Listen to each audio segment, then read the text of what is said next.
Hello friends, welcome back to my channel. दोस्तों, आज हम बात करेंगे सीपीसी के एक और इम्पॉर्टेंट टॉपिक जो एग्ज़ाम्स में बार बार पूछा जाता है, एग्जीक्यूशन की यानी कि निष्पादन की।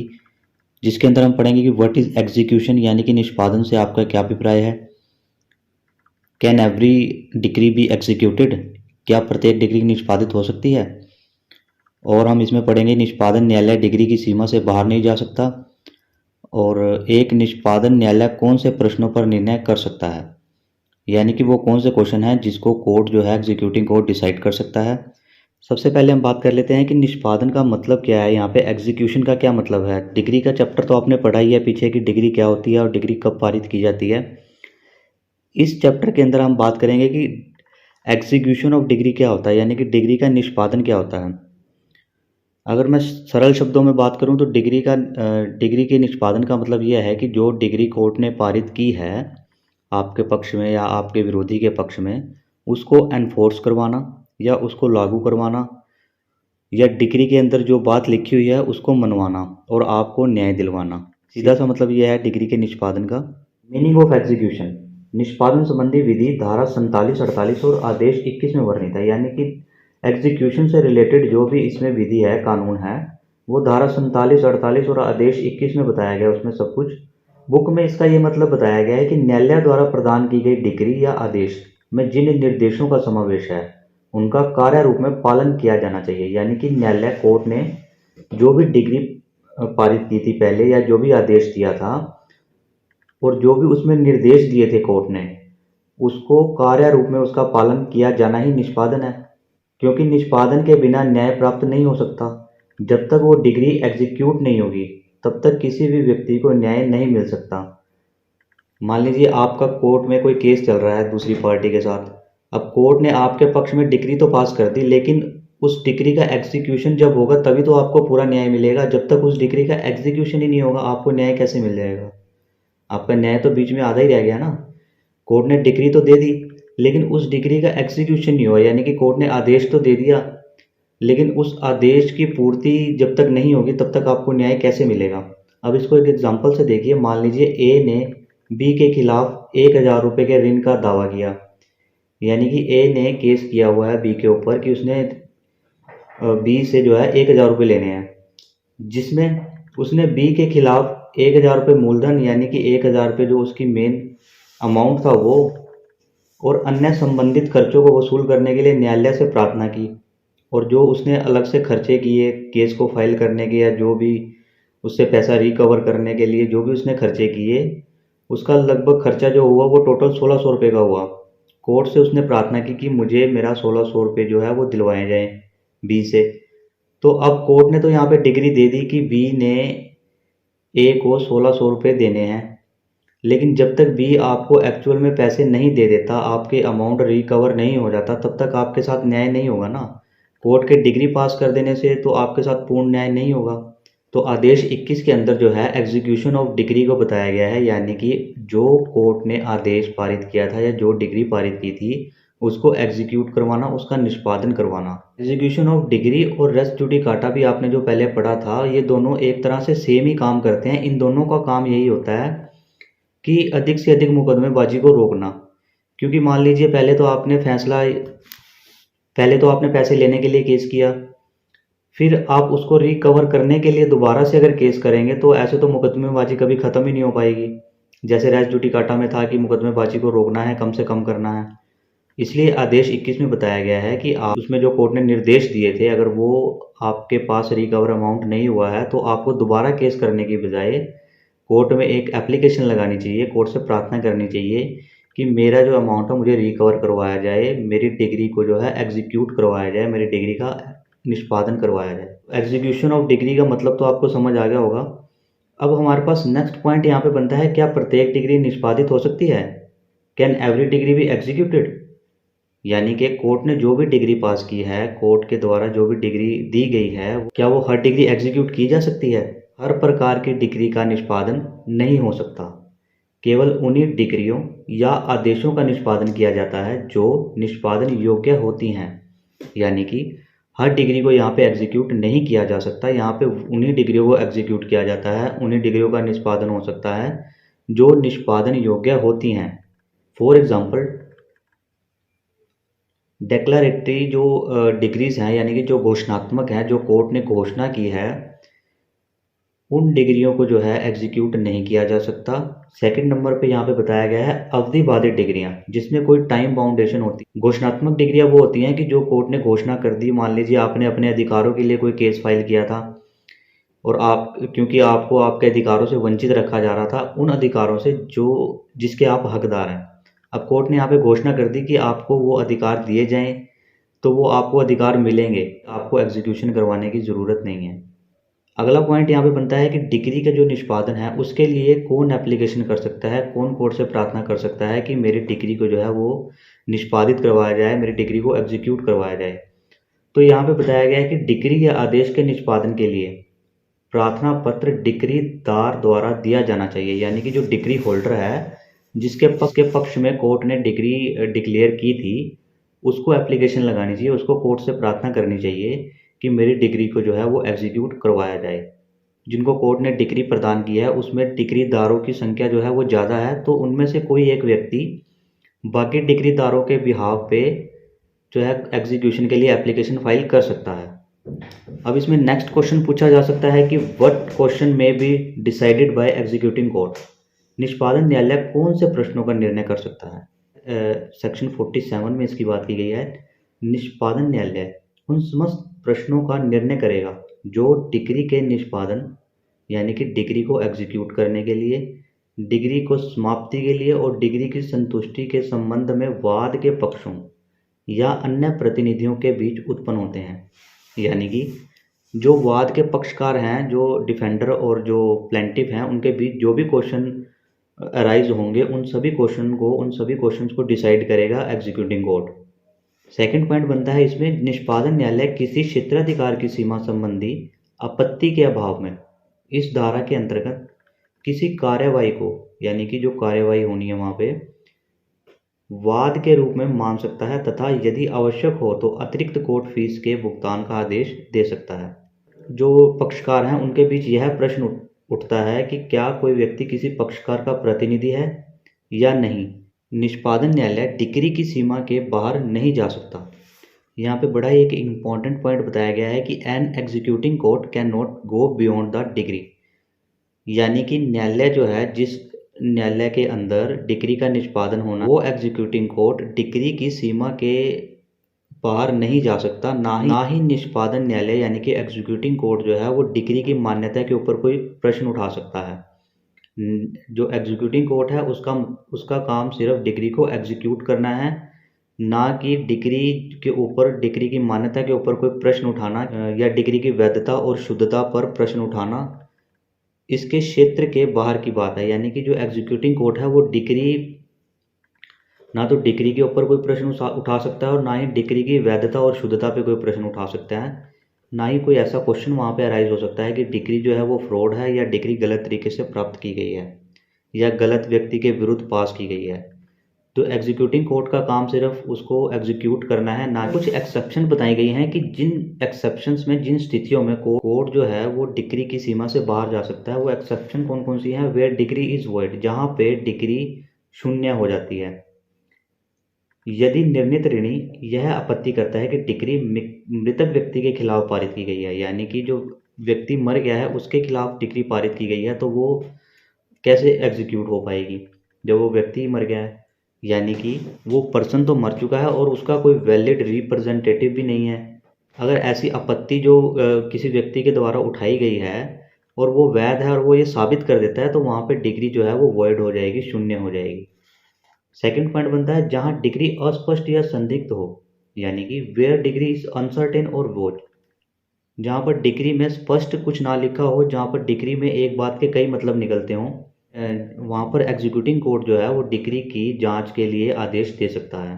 थर्ड पॉइंट इसमें बनता है कि अगर डिग्री बिना क्षेत्राधिकार के दी गई है, यानी कि where decree is awarded without jurisdiction, यहाँ यानी कि उस न्यायालय का वहाँ पे कोई क्षेत्राधिकार नहीं था, ज्यूरिडिक्शन नहीं था, फिर भी उस न्यायालय ने डिग्री को पास कर दिया और ऐसा साबित हो जाता है, तो यहाँ पर जो है वो डिग्री निष्पादन योग्य नहीं है। अब डिग्री से रिलेटेड ही यहाँ पे कुछ और क्वेश्चन भी बन सकते हैं जो एग्जाम्स में आपसे पूछे जा सकते हैं। वो कॉमन क्वेश्चन बन सकता है यहाँ पे, विवाहित अधिकारों के पुनः स्थापना या संविदा के विशिष्ट पालन या किसी निषेधाज्ञा के लिए डिग्री, यानी कि डिग्री फॉर द री इंस्टीट्यूशन ऑफ कॉन्जंगल राइट्स और स्पेसिफिक परफॉर्मेंस ऑफ कॉन्ट्रैक्ट और फॉर एन इंजेक्शन।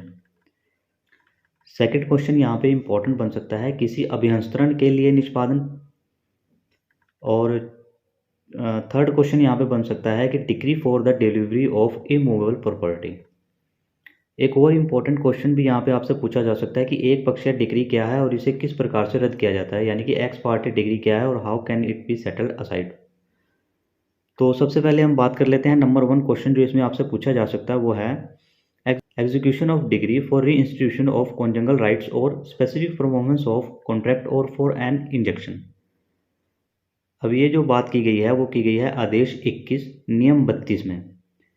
यदि वह व्यक्ति जिसके खिलाफ किसी संविदा के विशिष्ट पालन या वैवाहिक अधिकारों के पुनः स्थापना के लिए या किसी निषेधाज्ञा के लिए डिग्री पारित की गई है, यानी कि कोई दो पार्टनर हैं जिनके बीच कोई कॉन्ट्रैक्ट हुआ था, तो एक पार्टी ने दूसरी पार्टी को जो है लागू करवाने के लिए डिग्री ली है या वैवाहिक अधिकारों के पुनः स्थापना के लिए, यानी यदि वह व्यक्ति जिसके खिलाफ किसी संविदा के विशिष्ट पालन यानी कि संविदा कॉन्ट्रैक्ट के पालन के लिए डिग्री ली गई है या वैवाहिक अधिकारों के पुनः स्थापना के लिए, यानी कि हस्बैंड और वाइफ में डिवोर्स हो चुका था और वो दोबारा से एक साथ आना चाहते हैं, तो उसके लिए उन्हें कोर्ट से डिग्री लेनी पड़ेगी। जैसे डिवोर्स की डिग्री ली थी वैसे यहाँ पे उन्हें मैरिज रीइंस्टीट्यूट करने की जो डिग्री है वो कोर्ट से लेनी पड़ेगी।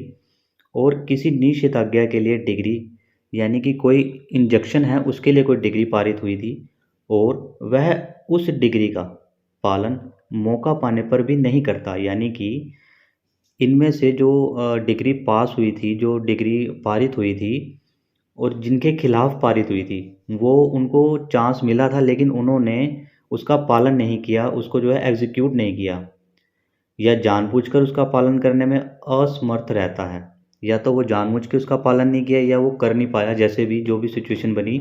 फर्स्ट पॉइंट है वैवाहिक दाम्पत्य अधिकारों के पुनः स्थापना के लिए। मान लीजिए हस्बैंड वाइफ ने दोबारा साथ रहने के लिए कोर्ट से डिग्री ले ली रीइंस्टीट्यूशन ऑफ मैरिज की, लेकिन उनमें से कोई एक पार्टी जो है वो इस डिग्री का पालन नहीं करती, इस डिग्री को एग्जीक्यूट नहीं करती, तो वहाँ बताया गया है कि डिग्री का निष्पादन उसकी संपत्ति को कुर्क करके किया जा सकता है।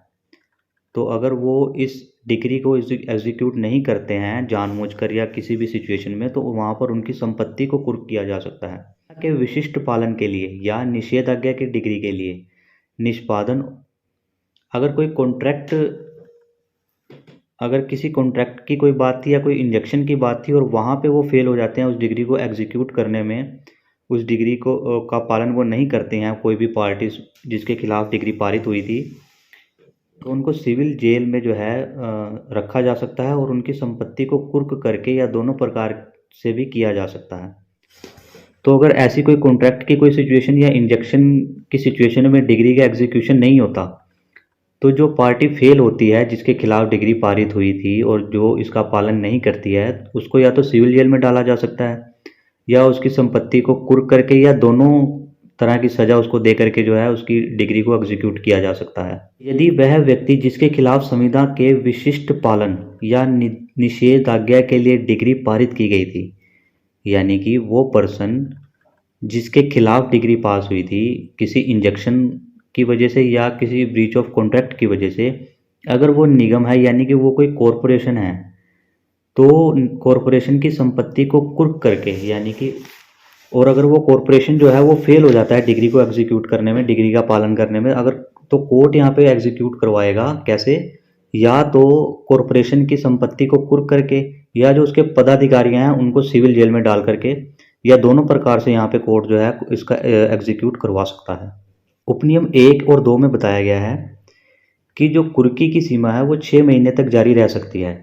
यदि जिसकी संपत्ति कुर्क की गई है 6 महीने के बाद भी, कुर्क किए जाने के 6 महीने बाद भी डिग्री का पालन नहीं करता, तो उसकी संपत्ति को बेचा जा सकता है और जो मुआवजा, जो प्लेंटिफ है उसको मुआवजा दिया जा सकता है। उसको मुआवजा देने के बाद जो भी शेष धनराशि बचती है उसको निर्णीत ऋणी के आवेदन पर लौटाया जा सकता है, यानी कि जो डिफेंडर है अगर वो आवेदन करेगा तो जो अमाउंट बचेगा वो उसको वापस मिल सकता है।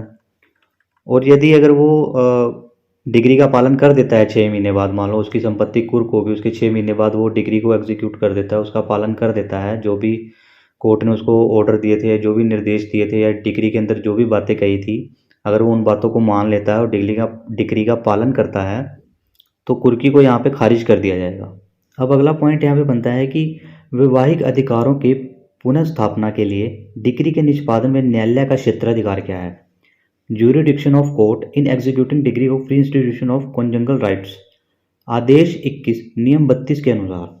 अब यहाँ पे एक और इम्पोर्टेंट क्वेश्चन बनता है कि degree for execution of document और एंडोर्समेंट ऑफ नेगोशिएबल इंस्ट्रूमेंट, यानी कि किसी दस्तावेज के निष्पादन या प्रायक्रम लिखित के पृष्ठांकन के लिए degree for execution of document और एंडोर्समेंट ऑफ नेगोशिएबल इंस्ट्रूमेंट, इसके बारे में बात की गई है आदेश 21 और नियम 34 में।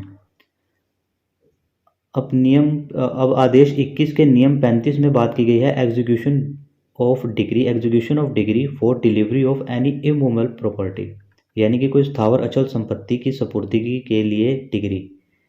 यहाँ पे एक और इम्पॉर्टेंट पॉइंट बनता है, जिसका एक सेपरेट शॉर्ट क्वेश्चन भी आ सकता है और लॉन्ग क्वेश्चन में भी तो आप इसको लिख ही सकते हैं कि आदेश 21 के नियम 35 के अनुसार execution of decree for delivery of any immovable property, यानी कि स्थावर अचल संपत्ति की स्पुर्दगी के लिए डिग्री। ऐसी डिग्री के निष्पादन में उस संपत्ति का कब्जा डिग्रीधारी को या उसकी ओर से उसके द्वारा कब्जे लेने के लिए नियुक्त किसी व्यक्ति को सौंप दिया जाएगा। यदि जरूरी हुआ तो उस व्यक्ति को वहां से हटाया जाएगा जो डिग्री द्वारा बाध्य हो, किंतु संपत्ति को खाली करने से इनकार करता हो। यानी कि आपको किसी प्रॉपर्टी की कब्जे के लिए डिग्री मिल चुकी है, आपका किसी के साथ डिस्प्यूट चल रहा था प्रॉपर्टी को लेके, और कोर्ट ने आपको डिग्री दे दी, आपके पक्ष में फैसला आ गया कि इस प्रॉपर्टी पे आपका कब्जा है, और कोर्ट ने आपको डिग्री दे दी। अब आप डिग्री लेके गए वहाँ पे कि भैया मुझे यहाँ पे कब्जा मिल चुका है, लेकिन वहाँ पे जो वो पर्सन है वो वहाँ उस जगह को खाली नहीं करना चाहता जो वहाँ पे ऑलरेडी बैठा हुआ है। तो इसके लिए भी आप जो है न्यायालय में गुहार लगाएंगे, दोबारा से एप्लीकेशन लगाएंगे एग्जीक्यूशन के लिए कि मुझे मेरी प्रॉपर्टी पे कब्जा दिलवाया जाए, डिग्री दी है कब्जे की उसको एग्जीक्यूट करवाया जाए और मुझे कब्जा दिलवाया जाए। अब मान लीजिए यदि किसी भवन या उसके संयुक्त भाग का कब्जा सौंपा जाना है और उस पर कब्जित व्यक्ति जो डिग्री द्वारा बाध्य है, यानी कि आपको किसी भवन या उसके किसी भाग का कब्जा लेना है, आपको डिग्री मिल चुकी है कि आपका उस पर मालिकाना हक है, आपको कब्जा वहाँ पे लेना है, लेकिन वहाँ पे जो कब्जित व्यक्ति है वो वहाँ पे आपको स्वतंत्र प्रवेश नहीं करने देता, तो न्यायालय अपने पदाधिकारियों द्वारा यदि वहाँ कोई स्त्री है जो देश की प्रथा के अनुसार जनसाधारण में प्रकट नहीं होती, उसको वहाँ से हट जाने के लिए चेतावनी और उचित अवसर देने के बाद ताले या दरवाजे को तोड़कर या अन्य कार्य के द्वारा जो कब्जे के लिए जरूरी है डिग्रीधारी को कब्जा सौंपेगी। यानी कि यहाँ पे कोर्ट जो है एग्जीक्यूट करवाएगी आपकी डिग्री को, चाहे जैसे भी हो, चाहे ताले तोड़कर, चाहे दरवाजे तोड़कर, या अन्य कार्य जो भी कब्जे के लिए जरूरी है वो सब किया जाएगा यहाँ पे।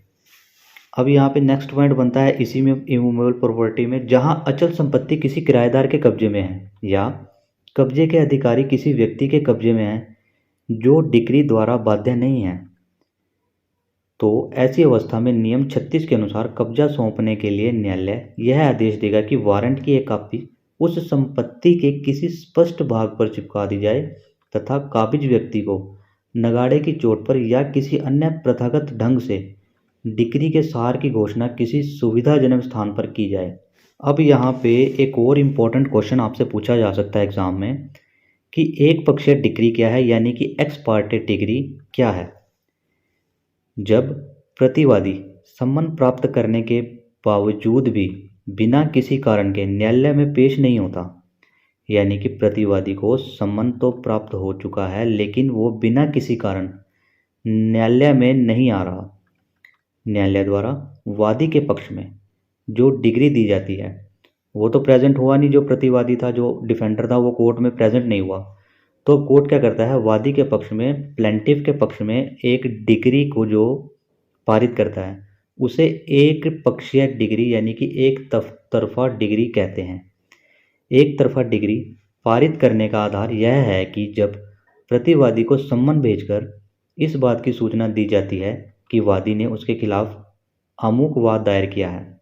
यानी कि सम्मन भेजा जाता है आपको, मान लीजिए आपके खिलाफ किसी ने कोर्ट में केस फाइल किया, तो कोर्ट आपको सम्मन भेजेगी, आपको सूचित करेगी कि आपके खिलाफ यहाँ पे केस फाइल हुआ है, आपको अगर कुछ आके कहना है, अपनी बात रखनी है तो आप रख सकते हैं एक निश्चित समय अवधि के अंदर। लेकिन अगर आप सम्मन मिलने के बाद भी कोर्ट में हाजिर नहीं हो रहे तो फिर यहाँ पे एक तरफा डिग्री जो है वो पारित हो जाती है। यदि उसे अपने बचाव में कुछ कहना है तो न्यायालय में पेश होकर अपने बचाव में सबूत पेश कर सकता है। यदि प्रतिवादी निश्चित दिन न्यायालय में हाजिर होकर अपना बचाव नहीं करता तो इसका यह अर्थ लगाया जाता है कि प्रतिवादी को अपने बचाव में कुछ नहीं कहना। इसी आधार पर न्यायालय द्वारा एक पक्षीय डिग्री पारित की जाती है। यानी कि अगर वो कोर्ट में प्रेजेंट नहीं हुआ समन मिलने के बाद भी निश्चित स्थिति के अंदर, तो कोर्ट ये मान लेता है कि उसे अपने बचाव में कुछ नहीं कहना, इसलिए उसके खिलाफ जो है वो डिग्री पारित हो जाती है। एक पक्षीय डिग्री किस प्रकार रद्द की जा सकती है? मान लीजिए आपका कोई जेन्युइन रीज़न था कि आप कोर्ट में प्रेजेंट नहीं हो पाए, कोई जेन्युइन रीज़न था, तो आपके खिलाफ डिग्री पास हो गई। अब आप चाहते हैं कि उस डिग्री को जो है मैं सेट असाइड कर दूँ, उस डिग्री को मैं रद्द करवाना चाहता हूँ, तो वो मैं कैसे करवा सकता हूँ? तो डिग्री सेट असाइड यानी कि डिग्री को रद्द करवाने की बात जो है वो आदेश 9 नियम 13 के में बताया गया है। किसी ऐसे मामले में जिसमें एक पक्षीय डिग्री दी गई है, प्रतिवादी उस न्यायालय से डिग्री रद्द कराने के लिए आवेदन कर सकता है। जिस कोर्ट ने डिग्री को पास किया है, पारित किया है, जो प्रतिवादी है उस न्यायालय में आवेदन कर सकता है कि उस डिग्री को रद्द किया जाए जिसने एक पक्षीय डिग्री प्रदान की है। यदि प्रतिवादी न्यायालय को इस बात से संतुष्ट कर देता है कि सम्मन की तामील उस पर उचित रूप से नहीं की गई थी, यानी कि उसको या तो सम्मन मिला ही नहीं, या वह मामले की सुनवाई के समय किसी पर्याप्त कारण से, यानी कि एक कोई रीज़नेबल कारण वहाँ पे रहा होगा कि यहाँ पे लगता है कि कारण जो था वो रीज़नेबल कारण उसने बताया है, जो रीज़न दिया है वो सही है, जायज़ है, तो कोर्ट यहाँ पे डिग्री को रद्द कर सकता है। परंतु जहाँ डिग्री ऐसे स्वरूप की है कि वह वहाँ तक जहाँ तक कि केवल ऐसे प्रतिवादी का सवाल है रद्द नहीं की जा सकती, तो वहाँ तक भी अन्य सभी प्रतिवादियों या जहाँ उनमें से किसी एक का सवाल है रद्द की जा सकेगी। यानी कि अगर जो प्रतिवादी हैं और डिफेंडर हैं उनकी संख्या ज़्यादा है, एक से अधिक प्रतिवादी हैं और कोई भी उनमें से कोर्ट में पेश नहीं होता है या बाकी सब हो जाते हैं, एक नहीं होता है, तो एक व्यक्ति के खिलाफ डिग्री पास होती है, तो उसके खिलाफ जो डिग्री पास हुई है वो रद्द की जा सकती है, लेकिन सभी के खिलाफ पारित डिग्री जो है वो रद्द नहीं हो सकती। परंतु यह और है कि यदि न्यायालय इस बात से संतुष्ट हो जाता है कि प्रतिवादी को सुनवाई की तारीख की सूचना थी तथा हाजिर होने के लिए और वादी के दावे का उत्तर देने के लिए उसके पास पर्याप्त समय था, तो एक पक्षीय पारित डिग्री को इस आधार पर रद्द नहीं करेगा कि सम्मन की तामील में अनियमितता बरती गई थी। कोर्ट इस बात से संतुष्ट हो जाता है कि उसको जो है सम्मन मिल गया था, लेकिन उसको तारीख की सूचना भी थी और उसको वादी के सवालों का उत्तर देने के लिए उसके पास पर्याप्त समय भी था। कोई ऐसा कारण कोर्ट को नहीं लगता है कि वो कोर्ट में प्रेजेंट नहीं हो सकता था, तो कोर्ट वहाँ पे उसको जो है रद्द नहीं करेगी, सेट असाइड नहीं करेगी। अब मान लीजिए वो डिग्री को रद्द करवाने के लिए कोर्ट में आवेदन किया उसने, लेकिन उसका आवेदन जो है खारिज हो गया, तो बस और क्या उपचार बनता है कि एक पक्षीय डिग्री और आदेशों के खिलाफ वो जो है उपचार कर सके।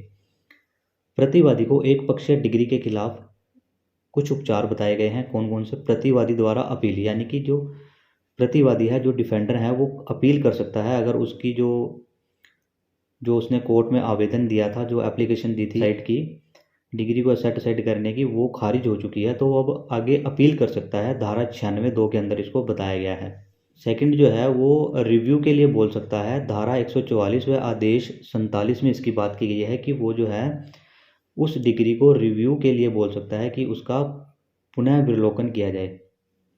आदेश 9 नियम 13 के अधीन डिग्री पारित करने वाले न्यायालय को डिग्री पारित होने की तारीख से या सम्मन न होने की अवस्था में उस तारीख से जब डिग्री का ज्ञान हुआ 30 दिन के भीतर प्रतिवादी द्वारा आवेदन किया जाना। आदेश 9 के नियम 13 में बताया गया है कि डिग्रीधारी जब उसको ये पता चल जाए कि उसके खिलाफ डिग्री भी पास हो चुकी है तो उसको 30 दिन के भीतर प्रतिवादी को आवेदन करना होगा। आदेश 9 और नियम 13 में ये बात बताई गई है। दोस्तों एग्ज़ाम पॉइंट ऑफ व्यू से हमारा अगला इम्पोर्टेंट टॉपिक बनता है अपील से रिलेटेड, यानी कि अपीलीय न्यायालय की शक्तियों की व्याख्या कीजिए। क्या अपील के दौरान अतिरिक्त साक्ष्य ग्रहण किए जा सकते हैं? Describe the power of an appellate court. Can additional evidence be allowed during appeal? If yes then condition. दोस्तों अपील के बारे में तो आप सभी को पता ही होगा, तो हम यहाँ पे अपील की बात नहीं करेंगे, हम यहाँ पे बात करेंगे अपीलीय न्यायालय की शक्तियाँ, यानी कि पावर ऑफ अपीलिएट कोर्ट। यानी कि जिस कोर्ट के अंदर आप अपील कर रहे हैं उस कोर्ट के पास क्या क्या पावर्स हैं। अपील के बारे में तो आप सभी को पता ही होगा कि किसी फैसले के खिलाफ सुपीरियर कोर्ट में उसके अपील करना, उसके रिगार्डिंग अगर आप उस फैसले से संतुष्ट नहीं हैं तो आप सुपीरियर अदालत में जो है, सुपीरियर न्यायालय में उसके खिलाफ अपील कर सकते हैं। तो फ्रेंड्स धारा 107 और 108 और आदेश 14 के नियमों के अंतर्गत अपीलीय न्यायालय को निम्नलिखित शक्तियां प्राप्त हैं। कौन कौन सी? सबसे पहली शक्ति प्राप्त है किसी मामले को अंतिम रूप से तय करना, तो डिटरमाइन अ केस फाइनली, यानी कि किसी भी मामले को फाइनली डिस्पोज ऑफ कर देना, तय कर देना, उस मामले को फाइनली जो है अंतिम रूप दे देना उस मामले को। कोई डिग्री और आदेश पारित करना जो पारित किए जाना चाहिए था, या ऐसी अपर डिग्री या आदेश पारित करना, यानी कि अपीलेट कोर्ट के पास क्या शक्ति है कि कोई भी डिग्री या कोई ऐसा आदेश पारित करना जो पारित किए जाना था लेकिन जो निचली अदालत है उसने नहीं किया, उसको पारित करना। इस शक्ति का प्रयोग इस तथ्य के होते हुए भी किया जा सकता है कि अपील डिग्री के अंश के संबंध में ही है, यानी कि जो अपील की जा रही है वो डिग्री के अंश के संबंध में। यह शक्ति समस्त पक्षों के पक्ष में लागू की जा सकती है, यानी कि पक्ष होंगे उस वाद के अंदर, सबके पक्ष में ये लागू की जा सकती है, चाहे ऐसे उत्तरदाताओं या पक्षों ने कोई अपील या आपत्ति दाखिल की हो या ना हो। यानी कि अगर एक वाद के अंदर एक से अधिक पक्ष हैं तो एक पक्ष ने अगर अपील दाखिल की है तो डिग्री जो है वो सभी पक्षों के लिए भी पारित की जा सकती है, चाहे बाकी पक्षों ने अपील दायर की हो या ना की हो। सेकंड पॉइंट इसमें बनता है किसी डिग्री की पुष्टि करना, टू कंफर्म अ डिग्री।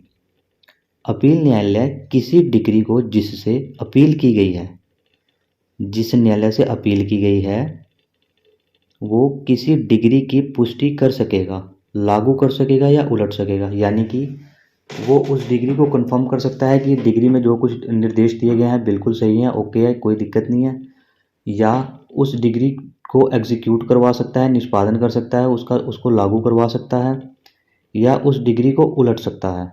ये अपीलेट कोर्ट की पावर्स हैं। तीसरी शक्ति यहाँ बताई गई है पक्षों की सहमति पर कोई आदेश या डिग्री पारित करना, टू पास अ डिग्री और order on the consent of parties. यानी कि निचली अदालत में कोई मामला जो है वो सेट नहीं हो पाया दो पार्टीज के बीच में, एक पक्ष के फेवर में कोई फैसला आ गया तो दूसरा पक्ष जो है वो अपील लेकर के सुपीरियर कोर्ट गया और वहाँ पे दोनों के कंसेंट से कोई डिग्री पास की गई जिसमें दोनों पक्षों की सहमति थी मामले को निपटाने के लिए। तो जो अपीलेट कोर्ट के पास ये भी पावर है कि दोनों पक्षों के कंसेंट से, दोनों पक्षों की सहमति से कोई डिग्री पास कर सकते हैं जिसमें दोनों पक्ष सहमत हों और मामले का निपटारा किया जा सके। नेक्स्ट पावर इसमें बताई गई है अपीलेट कोर्ट की मूल क्षेत्राधिकार वाले न्यायालयों की तरह कार्यों को संपन्न करना, to execute all functions as the courts of original jurisdictions. यानी कि जो साधारण न्यायालय जो काम करते हैं, अपीलीय न्यायालय भी वही काम करती है। जो यह न्यायालय उन सभी कार्यों को संपन्न कर सकेगा जो वाद के संबंध में मूल क्षेत्राधिकार रखने वाले न्यायालय करता है। पहले हम पढ़ते थे कि जिस ज्यूरिसडिक्शन का, जिस क्षेत्राधिकार का मामला है वही कोर्ट उस मामले को सुन सकता है, उस पर फैसला दे सकता है, लेकिन अपील कोर्ट जो है वो किसी भी वाद को सुन सकता है। वाद पदों को पुनः निश्चित करना, टू रीअसर्टेन द इश्यूज। अपीलीय न्यायालय वाद पदों को निश्चित करते हुए उन्हें विचारण के लिए निर्देशित करने की शक्ति रखता है। तो इसमें अगली पावर बताई गई है अपीलेट कोर्ट की मामले को प्रतिष्पेक्षित करना, टू रिमेंड अ केस। अपीलीय न्यायालय मामलों को पुनः विचारण या नए और अपर साक्ष्य लेकर निर्णय करने के लिए विचारण न्यायालय को लौटा सकता है। अपीलीय न्यायालय निम्नलिखित अवस्थाओं में मामलों को विचारण न्यायालय को लौटा सकता है। यानी कि जो अपीलेट कोर्ट है वो जिस ज्यूरिसडिक्शन में आपका फैसला आया था उसी कोर्ट को जो है मामला लौटा सकता है पुनः विचारण के लिए। अब इसमें कुछ पॉइंट्स बताए गए हैं। नंबर 1 पॉइंट बताया है, जहां न्यायालय ने वाद का निपटारा किसी प्रारंभिक बिंदु पर कर दिया है और वह डिग्री अपील में उलट दी गई है, तो अपीलीय न्यायालय मामले को वापस भेज सकता है और वह अपर निर्देश दे सकता है कि ऐसे मामले में कौन से वाद या वाद पत्रों का विचारण किया जाए। जहां मूल न्यायालय ने किसी वाद पत्र की रचना करने में, किसी वाद के विचारण करने में ऐसे किसी तथ्य के प्रश्न का निर्णय नहीं किया है, तो अपीलीय न्यायालय वाद पदों की रचना कर सकेगा और मूल न्यायालय को विचारण हेतु निर्देश कर सकेगा तथा आवश्यक अतिरिक्त साक्ष्य लेने के लिए निर्देश कर सकेगा। जो अपीलेट कोर्ट है वो अपनी शक्तियों के अंतर्गत विचारण न्यायालय को पुनः विचारण के लिए ऐसे निर्देश के साथ जैसा उचित हो मामले को वापस भेज सकेगा। To order to present additional evidence, appellate court के पास ये भी शक्ति है कि वो अतिरिक्त साक्ष्य के प्रस्तुतिकरण का आदेश देना। अपीलीय न्यायालय द्वारा भेजे गए वाद पत्रों के विचारण न्यायालय अपने निष्कर्षों को उसको वापस भेजेगा तथा इन आपत्तियों को सुनने के बाद यदि कोई हो, अपीलीय न्यायालय अपील का निर्णय करेगा। यानी कि जो निचली अदालत में कोई ऐसा साक्ष्य सबूत रह गया था जिसको नहीं सुना गया था, तो अपीलेट कोर्ट जो है उस साक्ष्य को प्रस्तुत करने के लिए ऑर्डर दे सकता है।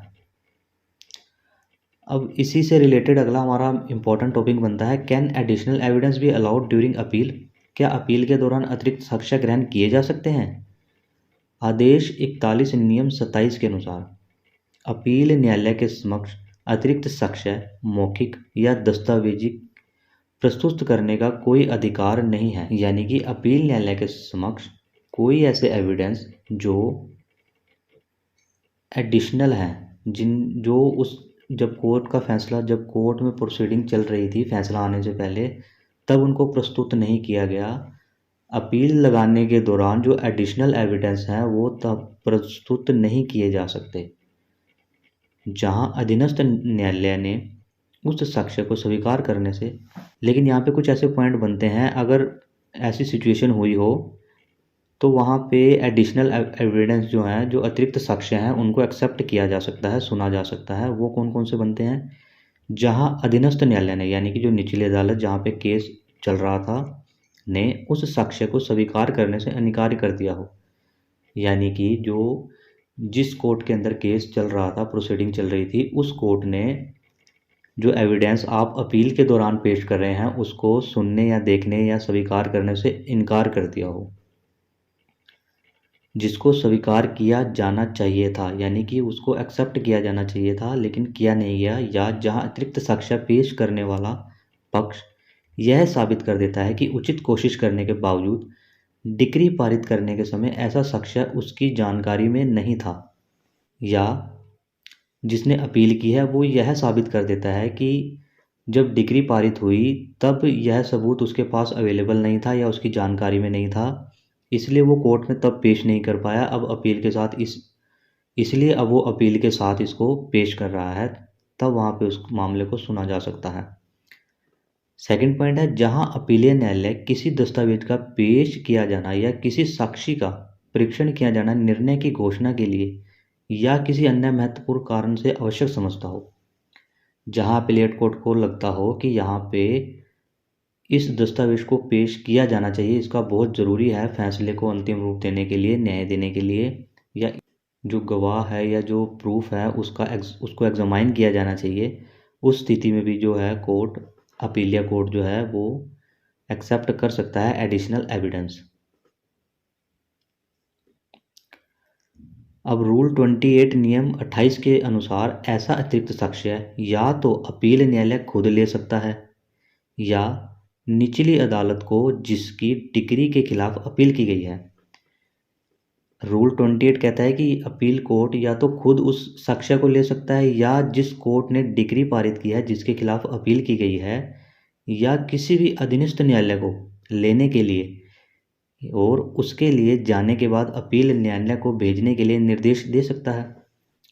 यानी कि जो अपीलेट कोर्ट है वो ऑर्डर कर सकता है, या तो वो खुद ले सकता है एविडेंस को, एडिशनल एविडेंस को, या जिस कोर्ट ने डिग्री पास की थी जिसके खिलाफ अपील की गई है उस कोर्ट को आदेश दे सकता है, या निचली किसी भी अदालत को आदेश दे सकता है कि वो एडिशनल एविडेंस को एक्सेप्ट करे। और इम्पोर्टेंट क्वेश्चन बनता है, मोस्ट इम्पॉर्टेंट टॉपिक है ये भी, द्वितीय अपील यानी कि सेकंड अपील।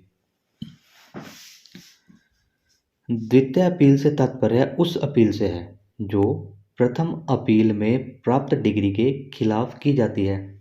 सबसे पहले तो आपने कोई केस फाइल किया, उसमें आपके खिलाफ कोई डिग्री पारित हो गई, अब उस डिग्री के खिलाफ आपने अपील की अपील कोर्ट में, लेकिन वहाँ भी आपके खिलाफ डिग्री पारित हो गई, तो अब आपके पास सेकंड ऑप्शन बनता है सेकंड अपील का, जो आप पहली अपील के खिलाफ कर सकते हैं। इसके बारे में जानकारी दी गई है धारा 100 में। कुछ ऐसे आधार बताए हैं जिनके आधार पर आप द्वितीय अपील यानी कि सेकंड अपील कर सकते हैं।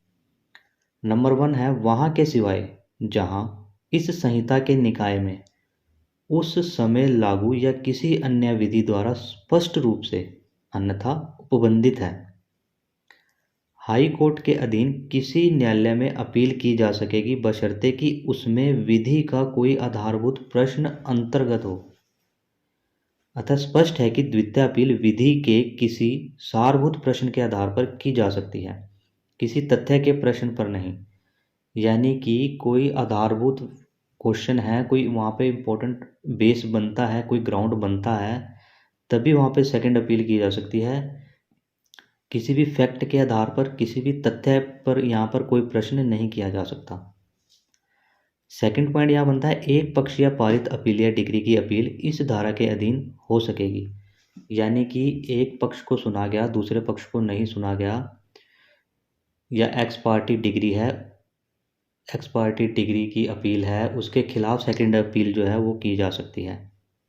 थर्ड पॉइंट यहाँ पे बनता है इस धारा के अधीन पेश की जाने वाली अपील में उसमें सारभूत विधि के प्रश्नों की अपील के ज्ञापन में संक्षिप्त रूप से अभिकथित की जाएगी।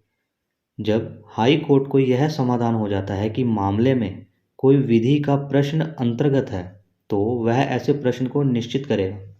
यानी कि जब हाई कोर्ट को लगता है कि यहाँ पे कोई विधि का प्रश्न है, कोई यहाँ पे लॉ से रिलेटेड कोई इम्पोर्टेंट क्वेश्चन यहाँ पे बनता है, तो वहाँ पे सेकंड अपील जो है वो एक्सेप्ट की जा सकती है। ऐसी सुनवाई के समय न्यायालय कानून के अन्य किसी सारभूत प्रश्न पर भी विचार कर सकेगा जिससे अभी निश्चित नहीं किया गया है। उनसे रिलेटेड कोई प्रश्न उठता है, कोई इससे संबंधित कोई विषय है, तो उसके ऊपर द्वितीय अपील जो है वो एक्सेप्ट की जाती है। इस प्रकार उक्त धारा 100 सन 1976 के अधिनियम संख्या 104 द्वारा पूर्ण रूप से संशोधित कर दी गई है।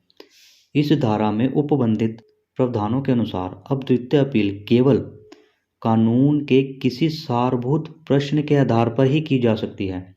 यानी कि विधि का कोई सारभूत प्रश्न हो उसके ऊपर ही द्वितीय अपील की जा सकती है, जबकि इस धारा के संशोधन से पहले यह अन्य आधारों पर भी की जा सकती थी। पहले कोई भी ग्राउंड लेकर के उसके ऊपर सेकंड अपील की जा सकती थी, लेकिन अब केवल विधि के प्रश्नों, कोई विधि का कोई सारभूत प्रश्न है उसके ऊपर ही सेकंड अपील की जा सकती है।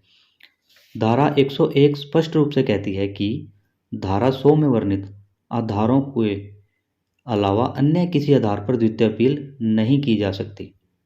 इससे रिलेटेड एक और क्वेश्चन बनता है कि what are the question of fact and law. तथ्य और विधि के प्रश्न क्या हैं, वो कौन से प्रश्न हैं जो जिसकी बात सेकंड अपील के लिए की गई है कि अगर ऐसे कोई प्रश्न उठते हैं तो यहाँ पे सेकंड अपील की जा सकती है। पहला बनता है यहाँ पे उन तथ्यों के प्रश्नों के विषय में जहाँ अपील किसी दस्तावेज की लिखित के बारे में यह कहे कि यह मिथ्या वर्ण, कपट या अनुचित प्रभाव द्वारा प्राप्त किया गया है। दूसरे शब्दों में द्वितीय अपील इस आधार पर नहीं की जा सकती कि दस्तावेज को कपटपूर्वक मिथ्या वर्ण या जबरदस्ती प्राप्त किया गया है। सेकंड बनता है यहाँ पे यह कि तथ्य संबंधी प्रश्नों में कैसा साक्ष्य स्वीकार किया जाए तथा स्वीकार किए गए साक्ष्य से क्या प्रभाव उत्पन्न होगा। थर्ड है यह कि जब तथ्य संबंधी प्रश्न स्पष्ट है उस अवस्था में भी द्वितीय अपील स्वीकार नहीं की जाएगी। यानी कि फैक्ट का क्वेश्चन नहीं होना चाहिए, यहाँ पे लॉ का क्वेश्चन होना चाहिए। कोई लॉ से रिलेटेड आधारभूत प्रश्न यहाँ पे होगा तो उसके ऊपर अपील की जाएगी, अन्यथा किसी भी आधार पर जो है सेकंड अपील नहीं की जा सकती। अब विधि के प्रश्न कौन कौन से हैं? किसी दस्तावेज के सही अर्थ लगाने के बारे में निष्कर्ष। कोई दस्तावेज है उसको सही साबित करना है, सही अर्थ उसका लगाना है, उसके बारे में कोई निष्कर्ष। किसी दस्तावेज के आधार पर कानूनी निष्कर्ष के बारे में निष्कर्ष। कोई संपत्ति पैतृक है या स्व अर्जित, कोई डिग्री कपट द्वारा प्राप्त की गई है या कोई किराएदारी स्थायी है, आदि प्रश्न विधि संबंधी प्रश्न है। अभित्याग, मौन सहमति और विबंधन के प्रश्न। अमुक मामले में कोई विधि लागू होगी या नहीं, इसकी व्याख्या संबंधी प्रश्न। ऐसे प्रश्न जिसमें न्यायालय का स्वविवेक अंतर्गत हो और जहां न्यायालय उसका प्रयोग न्यायिक रीति से न करता हो। जब न्यायालय ने किसी महत्वपूर्ण प्रश्न पर विचार ना किया हो, अभिलेख पर किसी साक्ष्य के बिना ही दिया गया निष्कर्ष। इसके अलावा धारा 102 के अनुसार किन्हीं ऐसे वादों में भी द्वितीय अपील नहीं होती जो कि लघु वाद न्यायालयों द्वारा प्रासंगिक हों तथा जिनकी विषय वस्तु का मूल्यांकन 3,000 रुपये से अधिक ना हो। द्वितीय अपील में तथ्य के किसी प्रश्न को अवधारणा करने की हाई कोर्ट की शक्ति। धारा 103 के अनुसार हाई कोर्ट द्वितीय अपील में यदि अभिलेख पर प्राप्त साक्ष्य हो तो उसके निपटारे के लिए आवश्यक ऐसे किसी वाद पद का अवधारण कर सकेगा जिसका अवधारण निम्न अपीलीय न्यायालय और प्रथम वाद के न्यायालय दोनों के द्वारा नहीं किया गया हो, या धारा 100 में निर्दिष्ट विधि के किसी प्रश्न पर विनिश्चय के कारण दोषपूर्ण ढंग से अवधारणा किया गया हो। दोस्तों एक और इम्पोर्टेंट क्वेश्चन यहाँ पे बन सकता है कि discuss the instructions for dealing with the applications for adjournment in civil cases. यानी कि दीवानी मामलों में स्थगन हेतु प्रार्थना पत्रों के निपटारे के लिए दिए गए अनुदेशों का उल्लेख कीजिए। यहाँ पे स्थगन से तात्पर्य किसी कार्यवाही को एक तारीख से दूसरी के लिए स्थगित करना या टालना है। आपने भी देखा होगा कोर्ट में बार बार तारीख पे तारीख मिलती रहती है, इसी को स्थगन कहा गया है। स्थगन संबंधी प्रार्थना पत्रों के निपटारे के लिए अनुदेश सीपीसी के आदेश 17 में दिए गए। ऑर्डर 17 ऑफ सीपीसी में स्थगन यानी कि एडजोर्नमेंट के बारे में बताया गया है। समय और स्थगन प्रदान किया जाना, granting of timing and adjournment. Order 17 के रूल नंबर 1 में बताया गया है न्यायालय वाद की किसी भी अवस्था में जो केस है, जो सूट है, वो किस प्रोसीडिंग की किसी भी सिचुएशन में हो, यदि प्राप्त कारण दिखाया जाए तो पक्षों या उनमें से किसी को समय प्रदान कर सकेगा। यानी कि सफिशेंट कोज आप न्यायालय के सामने रख देते हैं जिससे आपको न्यायालय समय प्रदान कर सकेगा। यहाँ पे एक केस लॉ बताया गया है इस्माइल सुलेमान बनाम स्टेट ऑफ गुजरात में कहा गया है कि स्थगन के लिए पर्याप्त कारण की आवश्यकता है। यदि पर्याप्त कारण विद्यमान नहीं है तो न्यायालय में स्थगन प्राप्त नहीं कर सकता। यहाँ पे सेकंड इंपॉर्टेंट टॉपिक बनता है when can adjournment not be granted, यानी कि कब स्थगन का आदेश नहीं दिया जा सकता। नंबर 1 पॉइंट है जहाँ सुनवाई के स्थगन के लिए विशेष कारण ना हो, यानी कि जहाँ पे कोई रीजनेबल कारण ही नहीं है तो वहाँ पे मामले को डिले क्यों किया जाएगा, वहाँ पे तो मामले को सुना जाएगा। सेकंड पॉइंट है जहाँ स्थगन के लिए ऐसी परिस्थितियाँ ना हो जो आवेदन करने वाले पक्ष की नियंत्रण शक्ति से बाहर हो। थर्ड पॉइंट है जहाँ किसी पक्ष का वकील किसी अन्य न्यायालय में व्यस्त हो, यानी कि कोई एक वकील जिसने 2-3 केस ले रखे हैं तो वो अगर दूसरी जगह व्यस्त है तो इसमें न्यायालय की थोड़ी कोई गलती है। न्यायालय ने तो न्याय देना ही है ना, न्यायालय तो सुनने के लिए तैयार बैठा है आपके मामले को। या अगर किसी पक्ष का वकील किसी दूसरे मामले में व्यस्त है तो उस मामले में भी यहाँ पे स्थगन नहीं मिल सकता। पॉइंट बनता है जहाँ किसी पक्ष का वकील बीमार हो या कार्रवाई का संचालन करने में असमर्थ हो, वहाँ जब तक न्यायालय को यह समाधान न हो जाए कि पक्ष ऐसी अवस्था में है किसी अन्य वकील की नियुक्ति नहीं कर सकता। यानी कि यानी कि जिस पक्ष को टाइम चाहिए और उसका वकील बीमार पड़ गया है तो आपको दूसरा वकील वहाँ पे दूसरे वकील की व्यवस्था करनी पड़ेगी। लेकिन अगर न्यायालय को यहाँ पे लगता है कि आप उस सिचुएशन में नहीं हैं, आप उस अवस्था में नहीं हैं कि आप दूसरे वकील को हायर कर सकें, तब यहाँ पे स्थगन मिल सकता है। अन्यथा वकील बीमार हो गया है या ऐसी कोई सिचुएशन आप बताएं कोर्ट को, तो यहाँ पे आपको स्थगन यानी कि टाइम नहीं मिल सकता। फिफ्थ पॉइंट बताया गया है, जहाँ साक्षी न्यायालय में हाजिर था परंतु न्यायालय को यह दिखाई न दे कि पक्ष या उसका वकील न्यायालय में हाजिर नहीं है, या यदि हाजिर हैं तो वह साक्षी की परीक्षा या परीक्षा के लिए तैयार नहीं है। यानी कि जो गवाह है, जो साक्षी है, वो न्यायालय में हाजिर है परंतु पक्ष या पक्ष का वकील न्यायालय में हाजिर नहीं है, या वो उसके जो साक्ष्य हैं उसको एग्जामाइन करने के लिए अभी तैयार नहीं है, तो इस सिचुएशन में भी न्यायालय जो है स्थगन नहीं दे सकता। परंतु नीलकांता बनाम श्रीमती विदो चुटियानी के केस में यह निर्णय दिया गया कि जब सुनवाई के दिन वादी का वकील अचानक बीमार पड़ गया हो और वादी के लिए नए वकील की नियुक्ति करना संभव नहीं रहा, वहां स्थगन का आदेश दिया जा सकेगा।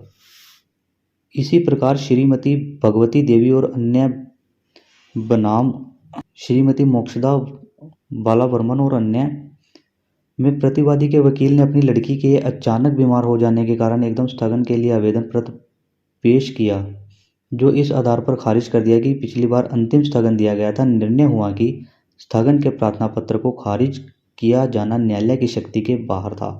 इसके विपरीत पीयूषकांत गुह बनाम श्रीमती किल्लोर मल्लिक में यह निर्णय दिया गया कि यदि किसी पक्ष का वकील दूसरी जगह व्यस्त हो और दूसरे पक्ष का वकील कार्यवाही को आगे बढ़ाने के लिए हाजिर हो तो ऐसे मामले में स्थगन की अनुमति नहीं दी जाएगी। कॉस्ट ऑफ अडजोर्नमेंट यानी कि स्थगन के खर्च। आदेश 17 नियम 1 के अनुसार जहां न्यायालय किसी पर्याप्त कारण के आधार पर स्थगन का आदेश प्रदान कर देता है, वहां वह ऐसे स्थगन के साथ साथ खर्चे का भी आदेश दे सकेगा। यानी कि यहाँ पे आपको कुछ कोर्ट फीस देनी पड़ेगी अगर आपको समय चाहिए तो। अब यहाँ पे एक और इम्पोर्टेंट पॉइंट बनता है, procedure when the parties does not appear on the fixed date of hearing. यानी कि जहाँ निश्चित दिन को पक्ष हाजिर ना हो वहाँ प्रक्रिया कैसे चलेगी।